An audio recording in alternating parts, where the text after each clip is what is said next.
And he really wanted to make a difference in New London, and he looked at the waterfront and thought, this is where we can make it. They have the highest unemployment rate in the state. They got all this real estate down on the water that nothing's happening with. We need to do a big development scheme down there. And so he has his top political guy say, figure out how to do this. The political guy says, well, I'm going to go out and hire a lobbyist who used to be the Democratic mayor of New London. We'll pay him a whole bunch of money, and he can help us get around City Hall in New London. Okay, well, how are you going to do that? Well, you know, we used to have this thing in New London called the New London Development Corporation. It's a nonprofit organization. It's chartered, and it was set up to do development in the city. You know, it's been dormant since the 70s, but it's still on the books. All we have to do is activate it with a simple filing at the Secretary of State's office.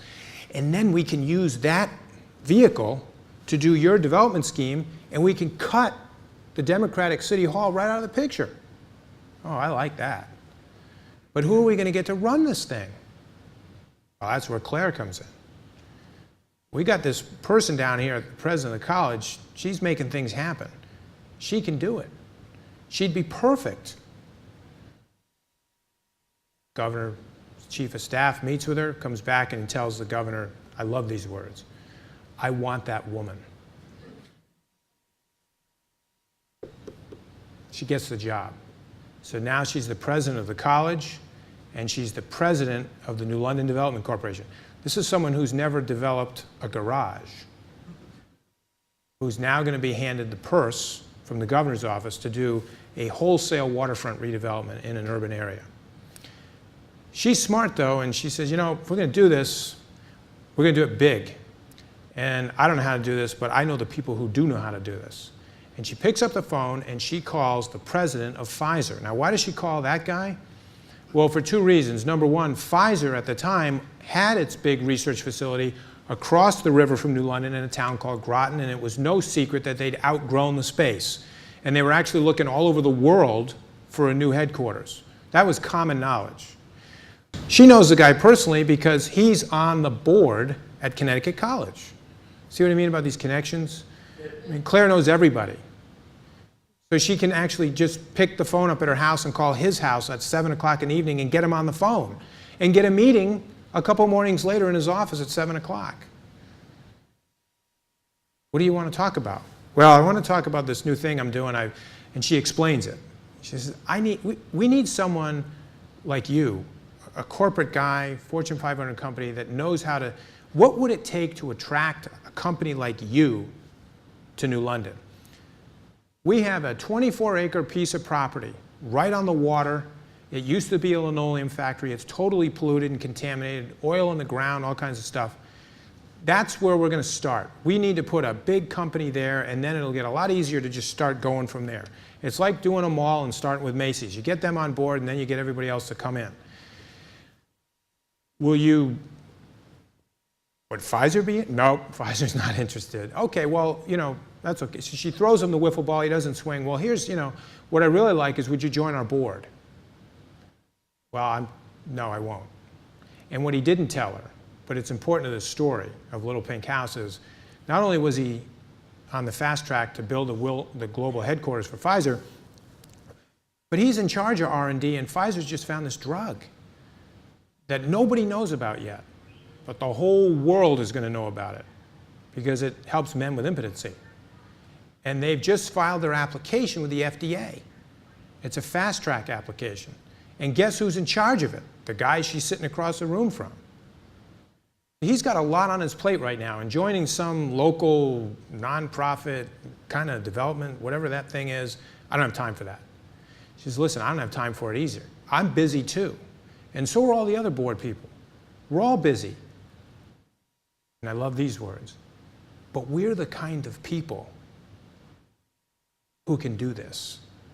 We're the kind of people who can do this. She says, what's the commitment? She says, I've asked everybody for a year. And if we don't do something big in a year, we'll just shut the whole thing down.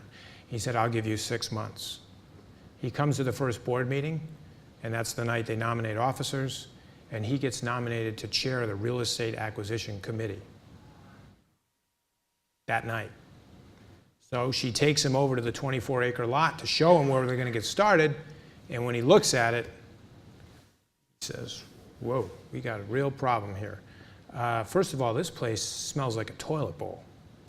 Well, that's because there's actually a sewer plant next door and it's not capped or anything. And of course, nobody cares about that when you got all these poor, middle-class folks living next door. It doesn't really matter. They've been complaining about it for decades, but who cares about them? Well, it's going to matter next door to you can't bring a company in here that's smelling that all day long. And what about this other property next door that's got the big chain link fence around it with all the rubber tires and looks like machines and oil and junk? Well, that's actually a scrap metal yard. They've been there a long time. It's kind of polluted and everything else. And then this, well, that's the old fort that Benedict Arnold burned down.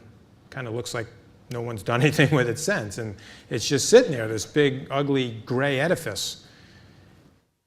You want a Fortune 500 company to come here, be surrounded by those 3 properties and take a 24-acre lot that's polluted and contaminated? No one's going to come here.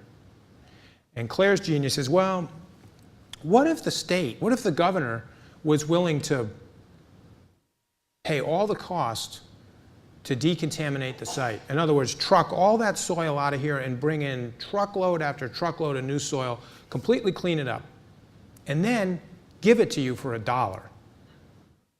24 acres of remediated waterfront property on Long Island Sound. How about that? Well, yeah, I mean, that would help, obviously. And what if the governor was willing to buy out the junkyard guy, 7 acres, just buy him out, clean his property, and then give it to you, along with the 24? How about that? That'd be good.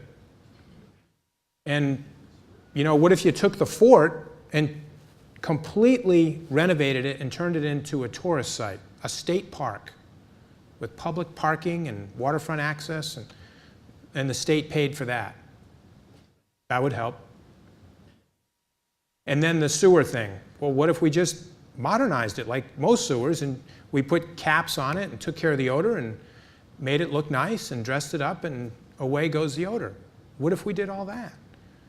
Well, then, maybe we have something to talk about. And before long, Claire Gaudiani and the president of Pfizer are sitting in the governor's office with an audience of 1.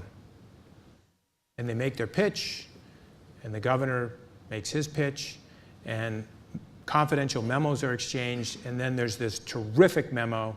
You'll love this stuff when you're a journalist, is that you get a memo like this. It's a confidential memo that goes to the governor, and it's the demands, the requirements that Pfizer has, their board in New York, to go to New London. So they're going to get all that stuff that I just told you about, but there's one other thing we want before we say yes, and that is there's 90 acres around this area, abutting properties. That's a mishmash of industrial zone property, commercial zone property, and residential. Well, we'd like all of that changed. We don't want to own it. We don't want you to give it to us. But we'd like the city or the state to acquire it and kind of get the eraser out and erase what's there. And we want you to build new things. And actually, we have some specifics. Here's what they are. Number 1, we want a 5-star high-rise hotel. And we will guarantee 50% occupancy in that hotel. Number 2, we want a health club and spa, a 5-star. We want new upscale housing that scientists and doctors and those kind of people like to live in permanently. They're coming to be employees of ours, or visiting scholars who sometimes come here. And then we also would like some biomedical research space, for new companies, small companies, startups that are in the medical field. And so we've kind of got these drawings the architect did here. And if the state can promise that, then we're in. And then the governor writes a letter back and says yes. And that leads to the announcement, that leads to the newspaper story that prompts Susette to pick up her phone and call the new mayor, a guy named Lloyd Beachy, who looks a lot like Jacques Cousteau and who's not a good politician because he's a really humble, nice man who had no interest in becoming political, but so many people liked him that they encouraged him, you should really run for local office.